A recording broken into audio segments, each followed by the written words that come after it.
The waitress placed the champagne bottle on our table, and my wife Linda didn't even glance at me when she raised her glass toward Marcus instead. I watched her laugh at something he said. That particular laugh she used to save for me, back when we were different people. We were celebrating 22 years of marriage at her favorite restaurant, surrounded by friends we'd accumulated over 2 decades, and I felt like a stranger at my own anniversary party. Marcus leaned closer to her, his hand brushing her shoulder, and she didn't pull away. I'm 51 years old, a senior civil engineer for the county, and I've spent most of my adult life building things that last: bridges, water treatment facilities, infrastructure that people depend on without thinking about it.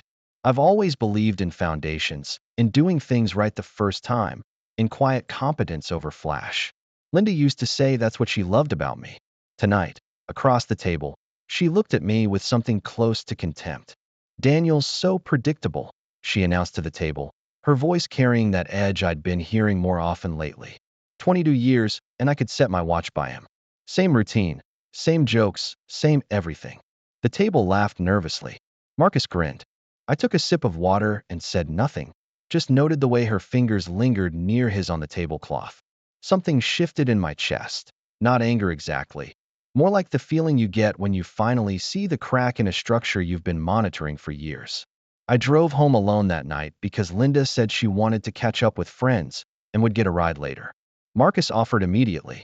I nodded, kissed her cheek, and left without protest. The house was dark when I arrived, just the porch light I'd installed myself 3 years ago casting long shadows across the driveway. Inside, everything was exactly where it should be. The furniture we'd chosen together, the photos of our kids now grown and gone, the kitchen I'd renovated during the pandemic. I poured myself a bourbon, something I rarely did, and sat in my workshop in the garage.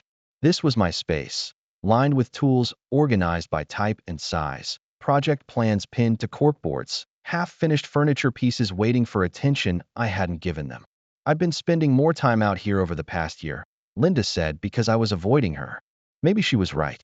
But tonight, sitting on my workbench stool, I admitted something I'd been pushing down for months. My wife was having an affair. Not suspected, not imagined, actually having one. With Marcus Chun, a software consultant she'd met through her yoga studio, a man 10 years younger than me with no wedding ring and no apparent understanding of boundaries. I'd seen the texts she forgot to delete, noticed her new attention to appearance, tracked the late evenings that had nothing to do with her job at the nonprofit. I'm an engineer. I notice patterns. I collect data. And the data told me everything. Linda came home at 2 in the morning. I heard her heels on the hardwood, the pause as she saw the light under the garage door, then her footsteps continuing upstairs. No explanation. No guilt. Just the sound of our bedroom door closing. I stayed in the workshop until dawn, not angry, not hurt exactly, just thinking, calculating. 22 years of marriage meant 22 years of shared assets, shared history, shared everything. The house was in both our names, but I'd paid the mortgage faithfully for 2 decades. Our retirement accounts were separate but substantial.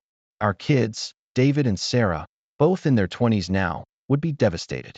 Linda's mother had dementia and lived in a care facility I'd helped arrange and partly funded. Linda's sister Jennifer depended on us for financial help after her divorce. The whole ecosystem of our life was complicated, interconnected, and about to collapse. But I wasn't going to be the one who detonated it. Not yet. I've learned something from decades of building infrastructure. You don't demolish a structure until you understand what's supporting it and what will happen when it falls. You survey, you document, you plan, and you never, ever act emotionally. So I made a decision that morning, watching the sun come up through the garage window.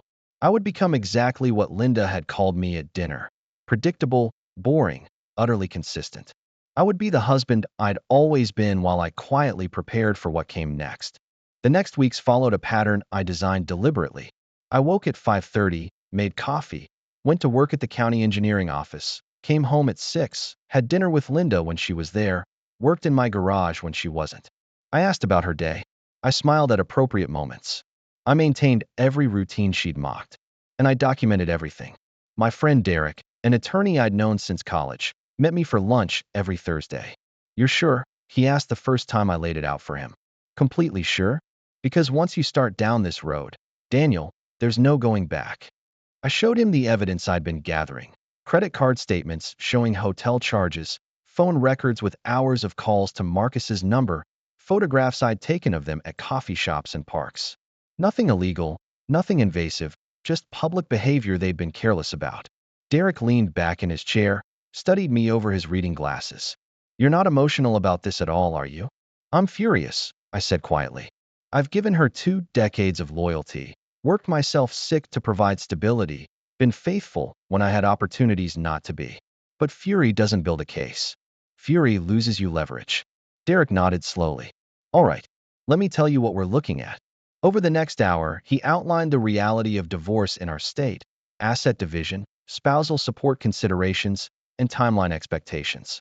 What Derek told me was both better and worse than I'd expected. Better because I'd been meticulous about keeping my finances organized. Worse because Linda had not. She'd been spending freely, more than I'd realized, on things that now made sense. Expensive dinners, weekend trips she claimed were work conferences, a new wardrobe. Our joint account showed a pattern of withdrawals I'd authorized without questioning because I trusted her. The spending could work in your favor, Derek explained, especially if you can prove it was for the affair. But Daniel, you need to protect yourself financially right now. Today, before she gets spooked and tries to drain accounts. I opened separate accounts that afternoon. I redirected my paycheck. I documented every asset we owned, every debt, every financial thread of our shared life. It took me 3 weeks of evening work, the kind of detailed project management I did professionally, applied to the dissolution of my marriage. Linda noticed nothing. She was too busy with her new life, her new love, her escape from predictable, boring Daniel. She started staying out later, offering thinner excuses. Twice she didn't come home at all, texting me vague messages about helping a friend or working late on a fundraising event. I responded each time with understanding, with patience. No problem, hon. See you tomorrow. At work, I functioned normally, maybe better than normal because the structure helped. I supervised a bridge inspection project, reviewed drainage plans for a new subdivision, mentored a young engineer fresh out of university. My daughter Sarah called on a Tuesday evening in late September. Dad, are you and Mom okay? She seems weird lately. I was in my garage, building a bookshelf Sarah had asked for months ago, finally making progress on it. Why do you ask, sweetheart? I don't know. She's just different. Distracted. And you sound tired. Sarah was perceptive, always had been. She'd inherited my attention to detail and her mother's emotional intelligence, a powerful combination. We're fine. I lied smoothly. You know how it is, marriage has its seasons. Your mom's busy with work stuff, I'm busy with projects. Normal life. We talked for another 20 minutes about her job, her apartment, her boyfriend Tom. After we hung up, I stood there holding my phone, feeling the weight of what I was protecting her from. Both kids loved their mother, loved the idea of our family, the stability they'd grown up with. What I was about to do would shatter that. But staying silent while Linda destroyed everything we'd built would be worse. I'd seen too many men in my position wait too long, lose too much, end up broken and bitter. I wasn't going to be that man. The bookshelf took shape over the next few evenings. Each joint fitted precisely, each shelf level and true. I worked slowly, methodically, finding peace in the craft. Linda came into the garage once, glanced at what I was building, and said, "Still playing with your little projects?" I looked up at her. This woman I'd loved since I was 29 years old, and barely recognized her. In October, Marcus showed up at our house. Linda had invited him for dinner, casually mentioning it that morning like it was nothing. Marcus is coming over tonight, around 7. I told him you'd want to meet him properly since we've been working together on the community garden initiative. The audacity was breathtaking. I agreed pleasantly. I stopped at the store on my way home, bought good steaks, expensive wine, made sure we had everything for an impressive dinner. If they wanted to play this game, I'd play it better. Marcus arrived exactly on time, dressed like he was going to a business casual photo shoot, carrying flowers for Linda and a bottle of wine for the table. He shook my hand with excessive firmness. Daniel, great to finally meet you properly. Linda talks about you all the time. Does she? I said, not a question. I grilled the steaks perfectly while they sat on the patio, their laughter drifting through the open door. Over dinner, I asked Marcus questions with genuine interest. His background, his work, his family, his plans. I was courteous, attentive, the perfect host. I watched them try not to look at each other too much, fail at it, watch the small intimacies they couldn't completely hide. The way she touched his arm when she laughed, the way he leaned toward her when she spoke. I cataloged it all, stored it away with everything else I was collecting. You have a beautiful home, Marcus said as I cleared plates. Linda mentioned you did a lot of the renovation work yourself. I like building things, I replied. It's satisfying to take something broken or outdated and make it solid again. You have to be patient though. Rush the foundation and everything falls apart eventually. Linda's smile flickered. After Marcus left, around 11, Linda was practically glowing. She came to the kitchen where I was finishing the dishes and wrapped her arms around me from behind, something she hadn't done in months. Thank you for being so nice to him. I know it's awkward, having my work friends over, but it means a lot that you made the effort. I dried my hands, turned to face her. For just a moment, I considered telling her everything, confronting her right there, ending the charade. But that wasn't the plan. The plan required patience. Of course, I said. I want you to be happy. She kissed my cheek and went upstairs. I stood in my kitchen, in the house I'd maintained and improved for 2 decades, and felt absolutely nothing. The next morning, I met with Derek again and gave him my updated documentation. Jesus, Daniel, he muttered, flipping through photographs I'd taken of Marcus's car parked outside our house at various times, credit card statements, phone records. You've built a complete case. This is almost frightening in its thoroughness. I'm an engineer, I said simply. I don't do things halfway. So when do you want to move forward?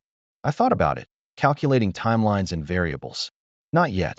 I want everything positioned perfectly first. Another month, maybe 6 weeks. November brought the first serious cold, the kind that makes you notice drafts and old windows. I spent a Saturday replacing weather stripping throughout the house, a job I'd been putting off for 2 years. Linda was out, of course. She'd stopped pretending her absences were work-related. Now it was just, I'm meeting some friends, or I have plans this afternoon. I didn't ask questions. I just worked on the house, making it tighter, more efficient, more valuable. Because that house was going to be mine. Derek had been clear about that. Given my documentation of Linda's affair, her excessive spending, and the fact that I'd paid the mortgage solo for most of our marriage, I had excellent grounds to keep the house in the divorce. I wanted it, not for sentimental reasons, but because I'd earned it with 20 years of mortgage payments and countless hours of maintenance and improvement. That evening, my son David called. He was living in Denver, working for a tech startup, engaged to his girlfriend Melissa. Hey Dad, just wanted to check in. Haven't talked to you in a while. We spoke about his work, his wedding planning for next spring, life in Colorado. Then he said, Mom seems really happy lately. Like, weirdly happy. Did something good happen? The question hit me harder than I expected. My son had noticed his mother's happiness, had no idea it was built on betrayal, thought maybe I'd done something right. She's got some new projects she's excited about, I managed. You know your mom, she thrives on being busy. After David hung up, I sat in the darkening living room and let myself feel the weight of it. My kids were going to hurt. My extended family was going to be shocked. Linda's family, who I'd supported and helped for years, was going to take her side regardless of the truth. Our friends would split into factions. Everything we'd built socially would fragment. And it was all her choice, her decision to destroy this. But I'd be blamed anyway because that's how these things worked.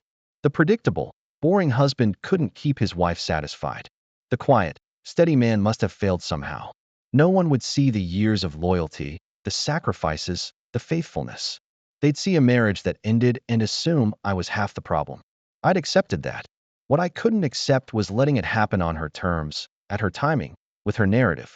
The weekend before Thanksgiving, Linda told me she wanted to visit her mother alone on the holiday.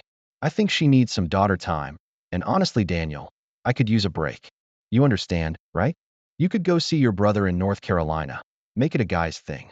I understood perfectly. She wanted the holiday with Marcus. Sure, I said. That works. I'll head down to Rob's place.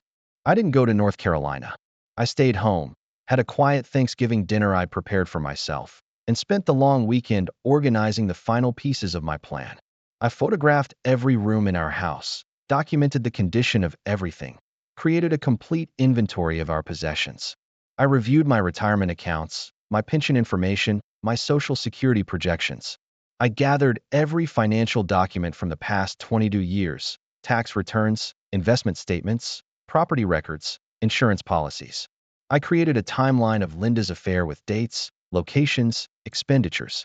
I compiled everything into organized folders, both physical and digital, everything Derek would need. On Thanksgiving night, Linda sent me a photo of her with her mother at the care facility, both smiling. The metadata on the photo showed it had been taken 3 weeks earlier. She'd planned this deception in advance, created an alibi, assumed I was too predictable and boring to notice or care. I sent back a photo of myself with a plate of turkey at my brother's house, a picture Rob had posted on social media last year that I'd saved. Two could play the game of comfortable lies. When Linda returned on Sunday, she seemed refreshed, almost guilty in her cheerfulness. She made dinner, chatted about her mother's health, asked about my trip. I matched her energy, told invented stories about time with my brother, laughed at appropriate moments. We were two actors performing a marriage for an audience of ourselves. I've been thinking, she said over coffee that evening. Maybe we should do something special for Christmas. Take a trip, just the two of us. Reconnect. The suggestion was so absurd, I almost laughed. Instead, I nodded thoughtfully. That could be nice. Where were you thinking? We never took that trip. In early December, something shifted in Linda's behavior. She became nervous, checked her phone constantly, jumped when I entered rooms unexpectedly. At first, I thought maybe she'd grown a conscience, but then I realized the truth. She was planning her own exit strategy. She'd started moving money, small amounts from our joint savings into an account I didn't have access to. She'd contacted a lawyer, I was almost certain, because she'd become suddenly interested in our finances, asking questions she'd never cared about before. What's our house worth now, do you think?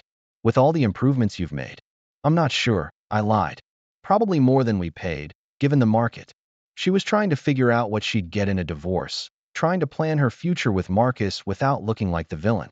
The realization that we were both preparing to end this, independently, almost made me smile. We were moving toward the same destination on parallel tracks, each thinking we were ahead of the other. But I'd been planning for months. She'd just started.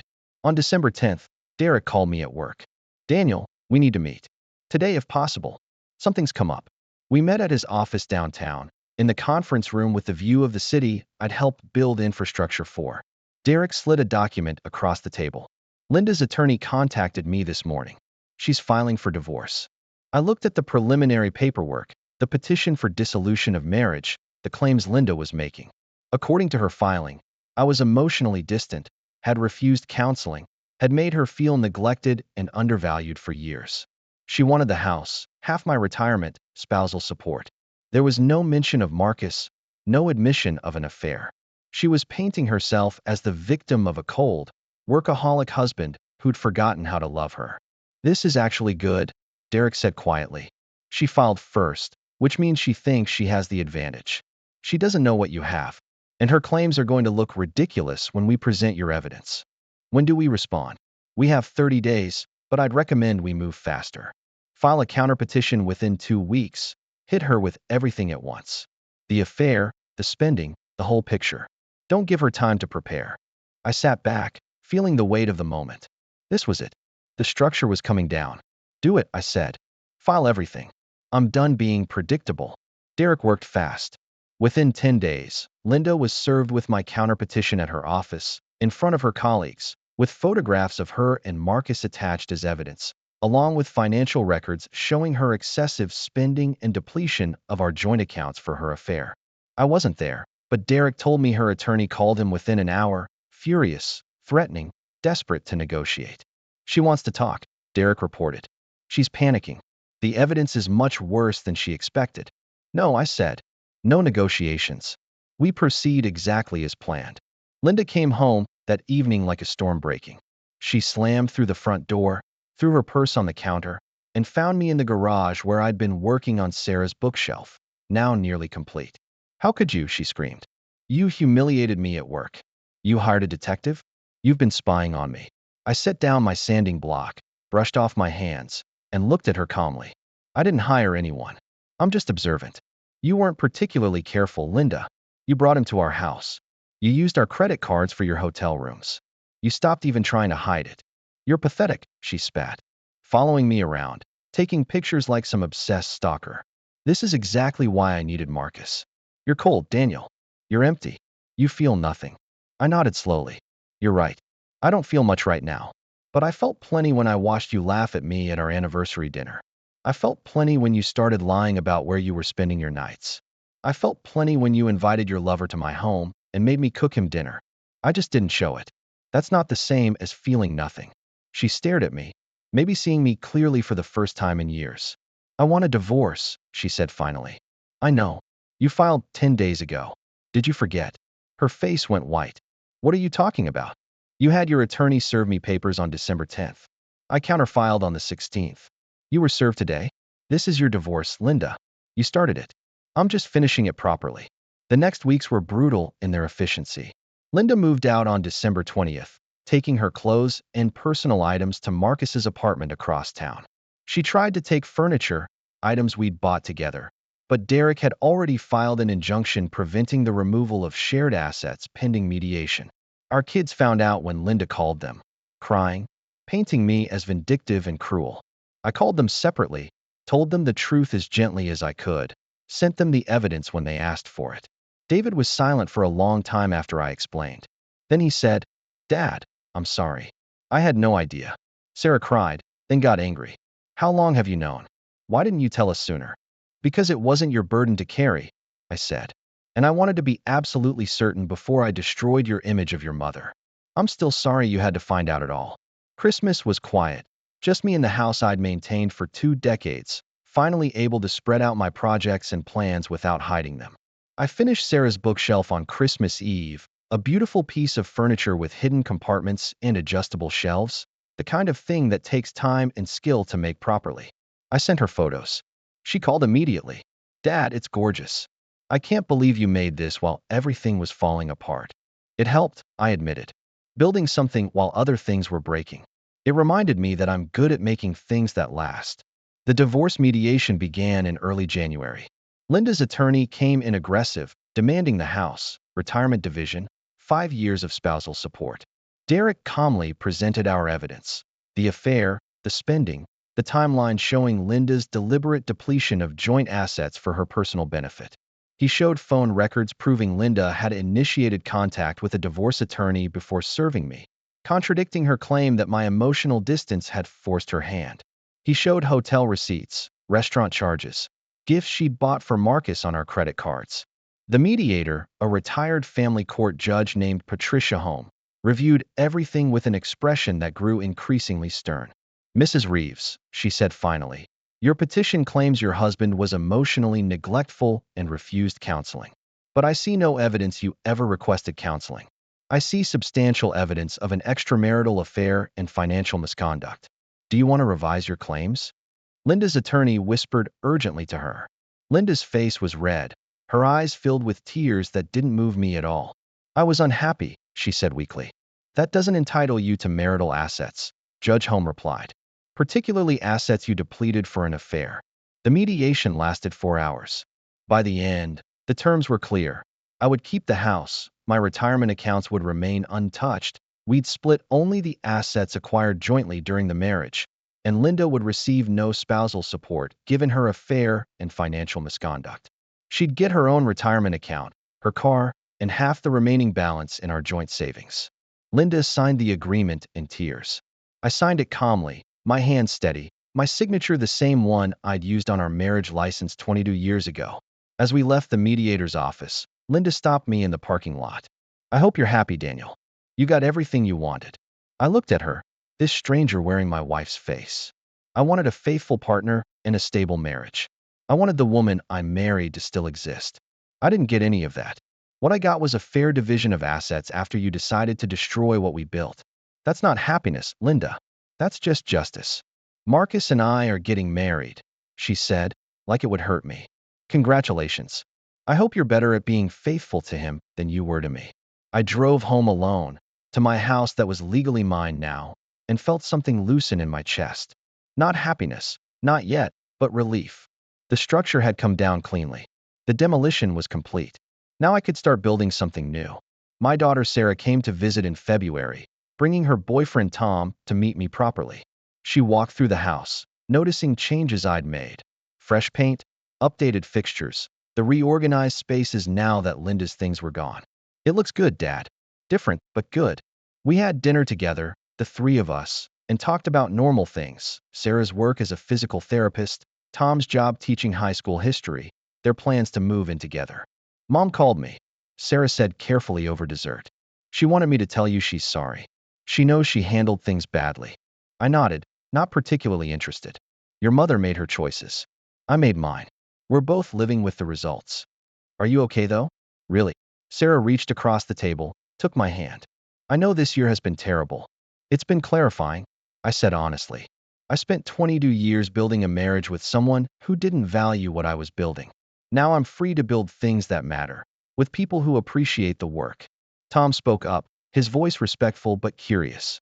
Sarah told me you designed and built most of this house yourself, room by room. That's incredible. It's what I do, I said. I build things. I make them solid and lasting. I just finally learned to be more selective about what I invest that effort into. After they left, I stood in my garage and looked at my current project, a dining table made from reclaimed wood, something I was building slowly, perfectly, with no deadline and no one to rush me.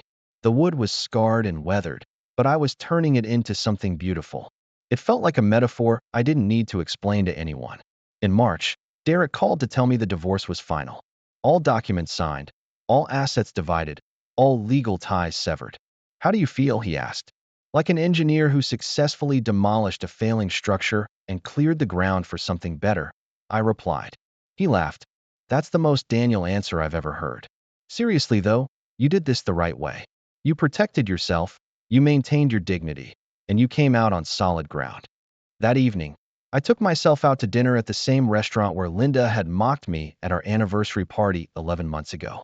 I sat at a table alone, ordered the steak I liked, drank good bourbon, and watched couples around me with detached interest. Some looked happy, some looked tired, some looked like they were performing for each other the way Linda and I had performed for months. I wondered how many of them were standing on solid foundations and how many were built on sand, waiting for the first real storm. My phone buzzed with a text from David. Hey Dad, Melissa and I want to come visit next month. Can we stay with you? We want you to help us look at houses in the area. I got a job offer here, and we're thinking of moving back. I smiled, genuinely smiled, for the first time in months. My son wanted to come home, wanted my help, wanted to build something near me. Absolutely, I texted back. I'd love that. I know a few good neighborhoods, and I can help you evaluate structural integrity before you buy. Because that's what I do. I build things. I evaluate foundations. I recognize quality construction and spot weaknesses before they cause catastrophic failure. I'd failed to do that with my marriage, trusted too much, assumed stability where there wasn't any. But I wouldn't make that mistake again. I finished my dinner, paid the check, and drove home to my house, my workshop, my projects, and my future. Predictable, boring Daniel had outlasted the excitement. The foundation had held while everything else collapsed. And now, finally, I could build exactly what I wanted on ground I knew was solid.